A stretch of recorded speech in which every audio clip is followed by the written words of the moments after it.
Okay, guys, I want to show you a little bit about relief printmaking with scratch foam because the Printmaking Center is going to be opening very soon.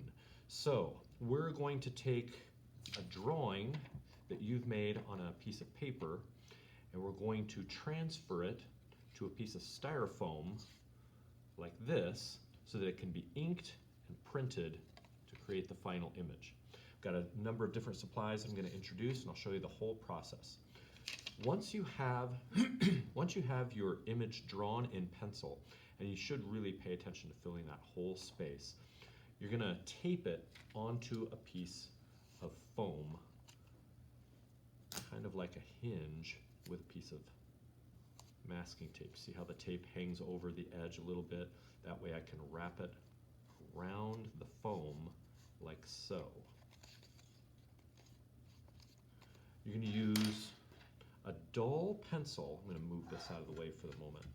You want to use a dull pencil so that you don't rip through the paper, and you're going to retrace your pencil lines. You want to use a little bit of pressure to make sure that you're denting the foam, but you don't want to press so hard that you rip through the page. As you do this, it's going to make a light impression that's hard to see unless you hold it in the light. I don't know, is that showing up? Yes. So once you have all of your lines outlined, you'll take this off carefully. This is also a good time to write your name on the back of your stuff. This is the front, this is the back. Mr. S, oops, Mr. S. Then you're going to go back over your lines with your pencil again to press those grooves even deeper. You want them to stand out really well. The deeper you press these lines in, the clearer your image is going to print on your final image. Here I've got one where all the lines have been retraced, and I've also gone back and filled in. This is kind of the same action that you would use when you're shading or coloring with colored pencils. I'm pressing these areas down all the way, or as far as I can get them, so that they create white areas. Anything that's really low is not going to get ink, and they will not print. It creates a nice contrast. It helps your image and your shapes to show up really well. So let's assume that you've got everything outlined really cleanly, really clear, and you're ready to ink and print this. We're going to use block printing ink. This is not paint. It is a little bit thicker, and you take the cap off and you squirt out a bead of ink about as thick as your finger and about as wide as the brayer. Some people call this a roller. It rolls, but this is a brayer. We're going to dip the brayer into the ink and pick up a small amount.